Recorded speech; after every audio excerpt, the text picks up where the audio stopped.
স্বাগত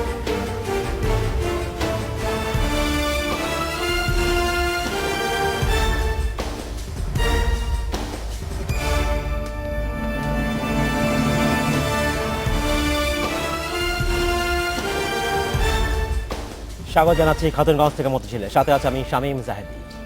ব্যাংক এবং আর্থিক প্রতিষ্ঠানের প্রতিটি শাখাকে বছরে অন্তত একজন নতুন নারী উদ্যোক্তাকে ঋণ দিতে হবে। বৃহস্পতিবার এ বিষয়ে একটা নির্দেশনা জারি করেছে বাংলাদেশ ব্যাংক। বাংলাদেশ ব্যাংকের সার্কুলার বলা হয়, প্রতি বছর সব ব্যাংক এবং আর্থিক প্রতিষ্ঠানের প্রতিটি শাখায় অন্তত 3 জন নতুন নারী উদ্যোক্তা খুঁজে বের করতে হবে, এবং যারা এর আগে কখনো কোনো প্রতিষ্ঠান থেকে ঋণ নেননি। আজ আমাদের আলোচনার বিষয় নারী উদ্যোক্তাদের জন্য বাধ্যতামূলক ঋণ সুবিধা। এ নিয়ে আলোচনা করতে আমাদের সাথে স্টুডিওতে রয়েছেন Bangladesh women chamber of commerce and ইন্ডাস্ট্রিজের সভাপতি সেলিমা আহমদ এবং এনআরবি গ্লোবাল ব্যাংকের লিমিটেডের চেয়ারম্যান নিজাম চৌধুরী। জনাব চৌধুরী এবং মিস আহমদ, আপনাদেরকে স্বাগত জানাচ্ছি। আসলে কেমন আছেন আপনারা? ভালো আছি। মিস আহমদ, আপনাকে দিয়ে প্রথম প্রশ্ন করতে চাই। বাংলাদেশ ব্যাংক যে সাম্প্রতিক সময়ে যে সার্কুলার ইস্যু করেছে, সেখানে বলা হচ্ছে প্রতিটি ব্যাংকের প্রতিটি শাখাকে বছরে অন্তত একজন করে নতুন উদ্যোক্তা, মহিলা উদ্যোক্তাকে ঋণ দিতে হবে। এই বিষয়টাকে আপনি কিভাবে? আমি বাংলাদেশ ব্যাংকের এই নির্দেশনাকে স্বাগত জানাই, ধন্যবাদ জানাই এবং কৃতজ্ঞতা জানাই। কারণ গত 15 বছর ধরে এই ইস্যু নিয়ে প্রতিনিয়ত কাজ করছি, এবং যেটা সবচেয়ে বেশি আমরা দেখেছি যে যখন আমরা এই আলাদা করে নারী উদ্যোক্তাদের জন্য একটা সার্কুলার আনার ব্যাপারে, বিশেষ করে যখনই বাংলাদেশ ব্যাংকের গভর্নর তদানীন্তন ছিলেন তার কাছেও গিয়েছি, প্রথমেই তাদের নারী উদ্যোক্তা ইস্যুটা নিয়ে একটা দ্বিধাদ্বন্দ্ব ছিল, কিন্তু অত্যন্ত বেশি তারা নারীদের, আমি বলবো যে নারী উদ্যোক্তা বা নারীদের উন্নয়নে বিশ্বাস করতেন। এবং বর্তমান যে মাননীয় গভর্নর সাহেব আছেন, অত্যন্ত নারীদের উন্নয়নে বিশ্বাস করে, এবং সেই জন্যই আমরা প্রতিনিয়ত দেখতে পাই যে নারীদের জন্য নতুন নতুন করে একটা রেগুলেশন বা একটা নীতিমালা প্রণয়ন করার চেষ্টা করেন। কিন্তু এখানে দেখতে হবে যে আমাদের ব্যাংকারদের মনোভাব কি। ব্যাংকাররা আসলেই নারী উদ্যোক্তাদেরকে একটা যে নতুন সেগমেন্ট, কিন্তু একটা ব্যাংকের, আমিও একটা ব্যাংকের পরিচালক, সোনালী ব্যাংকের পরিচালক, আমরা কিন্তু প্রতিনিয়ত চেষ্টা করি, যেমন আমাদের সোনালী ব্যাংকেও বলা হয়েছে যে প্রতিটি ব্রাঞ্চ থেকে একজন উদ্যোক্তাকে যেন ঋণ দেওয়া হয়। কারণ উদ্যোক্তাকে আমি ঋণ না দিলে আমার তো ব্যবসা বাণিজ্যেও প্রসার ঘটবে না।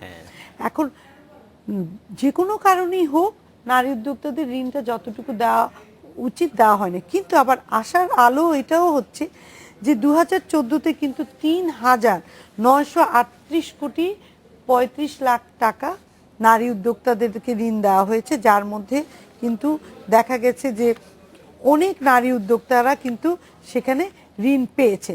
কিন্তু যেটা সবচেয়ে উল্লেখযোগ্য হচ্ছে যে তারপরেও আপনারা জানেন যে সার্কুলার একটা বড়, আমরা যেটা যখন নারী উদ্যোক্তাদের ঋণ দিচ্ছে না, আমরা বলেছিলাম যে একটা শতকরা রাখার জন্য, যাতে আমরা বুঝতে পারি যে এতটুকু শতকরা ব্যাংকগুলিকে দিতেই হবে। সেটা কি 15%। এসএমই ঋণ যত বিতরণ হবে তার মধ্যে যেন 15% মহিলারা পায়। হ্যাঁ, কিন্তু এখনো আমরা 5% পৌঁছাতে পারি। ধন্যবাদ। আমরা ব্যাংক কি ভাবছে আমরা সেই কথা শুনে আসি। জনাব নিজাম চৌধুরী, আপনার কাছে জানতে চাচ্ছি, বাংলাদেশের নারীদের সংখ্যা জনসংখ্যার মোটামুটি অর্ধেক। এই অর্ধেক জনগোষ্ঠীকে যদি তারা মূল অর্থনৈতিক কর্মকাণ্ডে জড়িত হতে না পারে, দেশের অর্থনৈতিক উন্নতি আসলে এগিয়ে যাবে না। সেক্ষেত্রে এই যে নতুন সার্কুলার, সেটাকে আপনি কিভাবে দেখছেন? অবশ্যই একটা বাংলাদেশ ব্যাংকের একটা ভালো উদ্যোগ, তবে এটা নারী উদ্যোক্তাদেরকে আলাদা করে ঋণ দেওয়া, এই জিনিসটা আমি এভাবে দেখবো না। আমি দেখব বাংলাদেশের অর্ধেক নারী অর্ধেক পুরুষ। আপনি চিন্তা করেন আজকে বাংলাদেশের অর্থনীতি কোথায় গিয়ে দাঁড়িয়ে আছে। যদি ঠিক তেমনিভাবে পুরুষরা যেরকম এগিয়ে যাচ্ছে, নারীরাও যদি সমান্তরালভাবে এগিয়ে যাওয়ার সুযোগ পেত, তাহলে আমরা আজকে কোথায় থাকতাম। এখানে একটা জিনিস আমাদেরকে লক্ষ্য করতে হবে, আমরা একটা বিশ্বায়নের যুগে বসবাস করতেছি, ফ্রি মার্কেট ইকোনমিতে। এখানে জেন্ডার ভিত্তিক ঋণ দেওয়ার আলাদাভাবে আমাদেরকে এটা বলাই এই মুহূর্তে বাঞ্ছনীয় নয়। আমাদেরকে যারাই উদ্যোক্তা তাদেরকে ঋণ দিতে হবে। এবং আমাদের দেশের নারীরা পিছিয়ে আছে কেন আজকে? আমাদের সমাজ ব্যবস্থা ওইরকম ছিল না, আমাদের নারী শিক্ষার নিম্নগতি ছিল, এবং নারীরা বিভিন্ন পেশায়, যেমন আজকে যেভাবে দেখেন রাজনীতিতে নারীরা যেভাবে এগিয়ে এসছে, দেশের প্রধানমন্ত্রী একজন নারী, আপনার বিরোধী নেত্রী নারী, বাংলাদেশের বড় রাজনৈতিক দলের প্রধান নারী, স্পিকার নারী, প্রাক্তন পররাষ্ট্রমন্ত্রী নারী। এইভাবে আপনি যদি হিসাব করতে যান, আমাদের নারীরা আজকে আর্মিতে। কিন্তু সত্যিকার অর্থে নারীর যে ক্ষমতায়ন, আর্থিক যে ক্ষমতায়ন, নারীর সেটা কিন্তু আসলে আর্থিক হয়নি। ক্ষমতায়নের ব্যাপারে ইতিপূর্বে আর কোন সরকার, বাংলাদেশ স্বাধীন হওয়ার 44 বছর পর্যন্ত কোন সরকার কোনো উদ্যোগ নেয়নি বেসিকলি। এখন মাননীয় প্রধানমন্ত্রীর একবার সরাসরি তত্ত্বাবধানে আজকে বাংলাদেশ ব্যাংকের গভর্নর আতিউর ভাই এই যে উদ্যোগটা নিয়েছেন, এটাকে সারা জাতি, সমগ্র নারী পুরুষ নির্বিশেষে সবাই স্বাগত জানায়। তবে আমাদেরকে একটা জিনিস লক্ষ্য করতে হবে, আমাদের দেশে যে কোনো সিস্টেমকে অ্যাবিউজ করার মানসিকতায় সবচেয়ে বেশি। যেমন নারী উদ্যোক্তা, প্রত্যেকটা ব্যাংকে একটি শাখাকে একটি করে ঋণ দিতে বলা হয়েছে এবং ব্যাংকে বলা হচ্ছে উদ্যোক্তা খুঁজে বের করতে। আমি এট দ্য সেম টাইম, যেমন উনি ওয়ামেন চেম্বার থেকে আসেন, ওনাদেরকে মানুষকে অনুপ্রাণিত করতে হবে এগিয়ে আসার জন্য। সেটা নিশ্চয়ই ওনার শুধু ব্যাংক অনুপ্রাণিত করতে পারবে না, কারণ ব্যাংক তো ডেকে ডেকে লোন দেবে না। আপনাকে কথা খেয়াল রাখতে হবে, হয়তো বাংলাদেশ ব্যাংকের বাধ্যবাধকতার জন্য তারা খুঁজবে, ঠিক আছে, কিন্তু অ্যাট দ্য সেম টাইম আমাদের নারীদেরকে এগিয়ে আসতে হবে। আমাদের পুরুষতান্ত্রিক সমাজ ব্যবস্থায় আপনি একজন নারী যখন একটা চাকরি করে, তখন বিবাহের আগে তার পিতা তাকে বলে তোমার বেতনের টাকা কই, তিনি মাসের শেষ দিকে, হাজবেন্ড মাসের শেষ দিকে জিজ্ঞেস করে তোমার বেতন। এটা তো হওয়া উচিত না। সে একজন স্বাধীন নারী হিসেবে সে চাকরি করছে, তার টাকা সে তার অ্যাকাউন্টে জমা রাখবে, তার ব্যবসা সে করবে। এবং নারীরা যে ইচ্ছা করলে যে অনেক বেশি সফল হতে পারে তার প্রমাণ কিন্তু আমরা বাংলাদেশের প্রতিটি ক্ষেত্রে পাচ্ছি। এবং নারীরা কিন্তু অনেক কাম এন্ড কোয়াইট পুরুষদের চাইতে। আজকে আপনি চিন্তা করেন, যেভাবে বাংলাদেশ ব্যাংক উদ্যোগ নিয়েছে, সমস্ত চেম্বারগুলো, বিশেষ করে ওমেন চেম্বারগুলো যদি এগিয়ে, আমরা সবাই মিলে এগিয়ে আসি এবং নারীদেরকে যদি আমরা এগিয়ে দেওয়ার চেষ্টা করি, বাংলাদেশের চেহারা বর্তমান যে অবস্থায় আছে না, তার চাইতে দ্বিগুণ বেগে আমরা এগিয়ে। জনাব চৌধুরী, ধন্যবাদ। সালিম আহমদ, আপনার কাছে জানতে চাচ্ছি যে আমরা একটা বিষয়, যে যদি এই পরিমাণ নারী উদ্যোক্তা, নতুন নারী উদ্যোক্তা না পাওয়া যায়, কারণ সার্কুলার বলা হচ্ছে একেবারেই নতুন, যিনি এর আগে কখনো লোন পাননি, ঋণ নেননি, এমন উদ্যোক্তা, মহিলা উদ্যোক্তা যদি খুঁজে না পাওয়া যায়, বা তাদেরকে তৈরি করার জন্য সরকার বলছে ট্রেনিংয়ের কথা, আপনারা যারা নারী সংগঠনে জড়িত আছেন তারা চিন্তা করছেন কিভাবে তাদের প্রশিক্ষিত করবেন, তাদেরকে তৈরি করবেন? প্রথমত হচ্ছে নারী উদ্যোক্তা না পাওয়ার কোনো কারণ নেই, কারণ বাংলাদেশের লক্ষ লক্ষ নারী ক্ষুদ্র ঋণ নিয়ে উদ্যোগ নিয়েছে, উদ্যোক্তা হয়েছে। এখন সেই ক্ষুদ্র উদ্যোক্তা ছোট মাঝারি ব্যবসা বাণিজ্যের সাথে এগিয়ে যেতে চাচ্ছে, এগিয়ে যাওয়ার মতন ক্ষেত্র তৈরি হয়েছে, ব্যবসা বাণিজ্য সে প্রসার করতে চাচ্ছে। সেই নারী উদ্যোক্তাকে খুঁজে দেখতে হবে না, নারী উদ্যোক্তারা আছে। কিন্তু কথা হচ্ছে যে ব্যাংকে, টেলিভিশনের আপনার এখানে বসে ব্যাংকাররা এসে অনেক বড় বড় কথা বলেন, কিন্তু যখন ব্রাঞ্চে যাওয়া হয়, ম্যানেজার যারা থাকে বা দায়িত্বে যারা থাকে, তারা যে নারীদেরকে অসহযোগিতা করে বা একটা নারীকে যেভাবে মূল্যায়ন করা উচিত একজন ব্যবসায়ী হিসেবে, একজন উদ্যোক্তা হিসেবে, সেটা কিন্তু করা হয় না। এবং ব্যাংকারদের দুর্নীতির একটা বড় জায়গা আছে। ব্যাংকাররা একটা পুরুষের থেকে হয়তো কিছু একটা উপঢৌকন পেয়ে হয়তো একটু এগিয়ে যায়, কিন্তু নারীরা তো সেই জায়গায় যায় না, নারীরা যেতেও চায় না। তো সেই জায়গায়ও কিন্তু একটা লেভেল প্লেইং ফিল্ড হয় না। এবং সেই জন্য আজকে আমরা দেখতে পাচ্ছি যে শুধুমাত্র 42,000 নারী উদ্যোক্তা ঋণ পেয়েছে। বাংলাদেশের 8 কোটি যদি নারী হয়, তার মধ্যে তো 1.5 কোটি তো মিনিমাম আমরা মনে করতে পারি আছে। যখন একটা ব্যাংক লোন দেবে, তার যে লোন দেবার যে ক্রাইটেরিয়া, যে গাইডলাইন, সেটা তাকে ফলো করতেই হবে। কিন্তু দেখুন, এরকম আসে, দেখুন বাংলাদেশ ব্যাংক কিন্তু সবকিছু খুব তড়িৎ গতিতে করে, খুব দক্ষতার সাথে করে। যেমন সিআইবি ক্লিয়ারেন্স, বাংলাদেশ ব্যাংকে গেলেই কিন্তু বাংলাদেশ ব্যাংক তাড়াতাড়ি করে দেয়, এটা অনলাইনে। কিন্তু ব্রাঞ্চগুলি সিআইবি ক্লিয়ারেন্সের কাগজটা, ওই ডকুমেন্টটা পাঠাতেই অনেক সময় 1 মাস 2 মাস দেরি করে যায়। জনাব চৌধুরী, ব্যাংকগুলো কি ধরনের সমস্যা? ব্যাংকগুলো সব ব্যাংক তো আর সমান না। এখন প্রতিযোগিতা আসছে, আমরা নতুন যে 9টা ব্যাংক আসছে, বিশেষ করে আমরা এনআরবি 3টা ব্যাংক, আমি আমাদের ব্যাংকের কথা বলতে পারি। আমরা 17 মাসের একটা ব্যাংক, আমরা 4 জন নারী উদ্যোক্তাকে ঋণ দিয়েছি ইতিমধ্যেই। এবং আমাদের একটা ডেডিকেটেড নারী ডেস্ক আছে, যেটা নারী দ্বারা পরিচালিত। আপনাকে একটা জিনিস খেয়াল করতে হবে, এখন আমরা অতীতে বাংলাদেশে কি করেছি, এখানে দুর্নীতি তো বাংলাদেশে না, সারা বিশ্বে কিন্তু দুর্নীতি আছে। আমাদের দেশে গরিব দেশ বিদেশে দেশের নাম সবচেয়ে বেশি সবার আগে আসে। দুর্নীতি তো একদিনে আর শেষ হবে না। ব্যাংকিং সেক্টর, প্রতিটি সেক্টরে দুর্নীতি কম বেশি আছে, এবং সেটা ধীরে ধীরে কমে আসছে। আমাদের জনসচেতনতা এবং একটা লোক যে, আচ্ছা দুর্নীতি কোত্থেকে হয়, আপনি ঘুষ দিচ্ছেন বিদায় তো সে নিচ্ছে।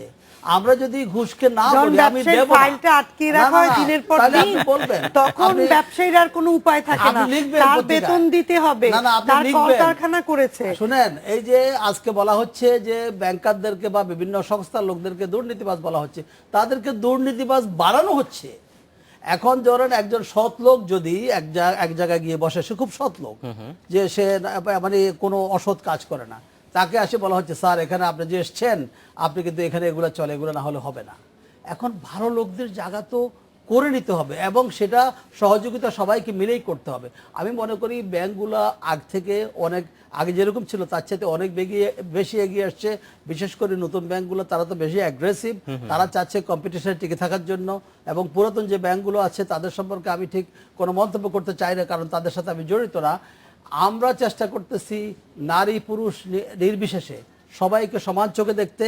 এবং আমাদের বিশেষ করে আমাদের এনআরবি গ্লোবাল ব্যাংকে আমাদের যদিও আমরা বাংলাদেশ ব্যাংকের নির্দেশে আমরা ডেডিকেটেড ডেস্ক রেখেছি, কিন্তু আমার কাছে পার্সোনালি যে কোনো উদ্যোক্তাই সমান। কিন্তু একজন নারী আসলে যেরকম সম্মান পাবে একজন পুরুষ আসলে সমান সম্মান পাবে। এখানে কোনো ভেদাভেদ করার কোনো ব্যাংকগুলো যে ডেডিকেটেড ডেস্ক রেখেছে নারী উদ্যোক্তাদের জন্য, সেইখানে সফলতা কেমন? আমার কিন্তু আমি এইখান থেকে বের হয়ে আমার ইচ্ছা করছে যে এনআরবি গ্লোবাল ব্যাংকে যাই এবং ওনার যে ডেডিকেটেড ডেস্ক আছে সেখানে যে ব্যক্তি আছে সে কতটুকু নারী উদ্যোক্তাদের সম্বন্ধে জানে।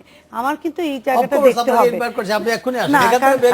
আমি বলতে চাচ্ছি যে বাংলাদেশের এটাও কিন্তু নারী পুরুষকে সমানভাবে আমাকে দেখতে হবে, এটা অত্যন্ত প্রয়োজনীয়। কিন্তু এটাও বুঝতে হবে যে বাংলাদেশের একটা নারী নানান রকম প্রতিকূলতার মধ্যে থাকে। একটা পুরুষ যে একটা তার সহায়ক পরিবেশ আছে, একটা নারীর কিন্তু সেই সহায়ক পরিবেশ নাই। সুতরাং তাকে সেভাবে কিন্তু একটা ওই জেন্ডার সেন্সিটিভিটিটা ওটা করতেই হবে। সুতরাং আমি যদি বলা হয় যে আমি সকল উদ্যোক্তাকে একই রকম দেখব, অবশ্যই একই রকম দেখবেন, কিন্তু একটা নারী উদ্যোক্তা যখন আসবে তখন তার দিকে আরেকটু বেশি দৃষ্টি রাখতে হবে। কারণ একটা নারী অনেক কষ্ট করে ঘর থেকে বের হয়ে ক্ষমতায়নের দিকে এগিয়ে যাচ্ছে। সেই ক্ষমতায়নের দিকে এগিয়ে যাওয়ার জন্য তার জন্য আমাদের সবাইকে আমাদের সাধারণভাবে আমরা যা করছি তার চেয়ে কিন্তু আমাদের একটা এক্সট্রা আমাদের সাপোর্ট দিতে হবে এবং ব্যাংকারদের সেই অ্যাটিটিউডটাই লাগবে। গ্রামে গঞ্জে যখন একটা নারী উদ্যোক্তা যায় এখনো কিন্তু তাকে অনেক সময় বসিয়ে রাখা হয় ঘন্টার পর ঘন্টা, তার ব্যক্তিগত প্রশ্ন করে জর্জরিত করা হয়। তার একটা পুরুষকে কিন্তু আপনি জিজ্ঞেস করেন না যে আপনার স্ত্রী কই, আপনার কি ঘটনা, আপনার বাড়িতে কি আছে। এই যে না, দিস আর ভেরি ইম্পর্টেন্ট, এই কারণগুলির জন্য কিন্তু একটা নারী উদ্যোক্তা অনেক সময় এগিয়ে যেতে পারে না এবং অনেক সময় দেখা যায় খুব হয়রানি করা হয়। আমার কথা হচ্ছে যে যখনই একটা উদ্যোক্তা যখন আসে এখানে নারী পুরুষ না, তখনই কিন্তু তাকেও একটা সহায় করতে হবে যে তার ব্যবসায়িক পরিকল্পনাটা, তার আইডিয়াটা কি। আইডিয়াটা যদি চমৎকার হয় অনেক সময় হতে পারে সে ঠিক মতন ডকুমেন্টেশন করতে পারে না, তখন তাকে কিন্তু ব্যাংকার হিসেবে একটু সহযোগিতা করা যে ঠিক আছে আপনার দেখে আমিও কিভাবে আপনাকে সহযোগিতা করতে পারি। এই যে একটা পার্টনারশিপ, কারণ এটা কিন্তু দুজনেরই কিন্তু এই সহযোগিতাটা প্রাতিষ্ঠানিকভাবে কি ব্যাংকগুলো করতে পারবে? অবশ্যই করতে পারবে। আমি ওনার অবগতির জন্য একটু বলি, আমি নারীদেরকে কেন আলাদাভাবে দেখি না, কারণ আমি দীর্ঘ 27 বছর দেশের বাইরে ছিলাম, তো এমন একটা দেশে ছিলাম আমেরিকায়, সেখানে নারীদেরকে আলাদাভাবে দেখা হয় না। সেজন্য যখনই উনি যেটা বলছেন সেই মে বি রাইট। এখন গ্রামের একটা ব্রাঞ্চে একটা মহিলা গেলে পরে ম্যানেজার সাহেব যেটা বলছে আপনার হাজবেন্ড কি করে, আপনার বাচ্চা কয়টা, বসে খোঁজ গল্প করে। এবং যখনই তার লোনের কথা বলা হয়, ভাই আমরা তো এরকম কোনো সিস্টেম না, আপনাকে লোন দিই, শি মে বি রাইট, কিন্তু on the other hand they have to speak out. তাদেরকে বলতে হবে যে গভর্নমেন্টের আছে, আপনার নীতি আছে, বাংলাদেশ ব্যাংকে বলে দেওয়া হয়েছে, বাংলাদেশ ব্যাংকে আপনাদের কাছে পাঠাইছে, নির্দেশ পাঠানো হয়েছে, আপনাকে ম্যান্ডেটরি আমাদেরকে লোন দিতে হবে। হ্যাঁ, তবে একটা জিনিস যেটা বললাম, ব্যাংকের যে ক্রাইটেরিয়াগুলো আছে আপনার লোন দেওয়ার জন্য যা যা কাগজপত্র সেগুলো আমরা সহযোগিতা করি।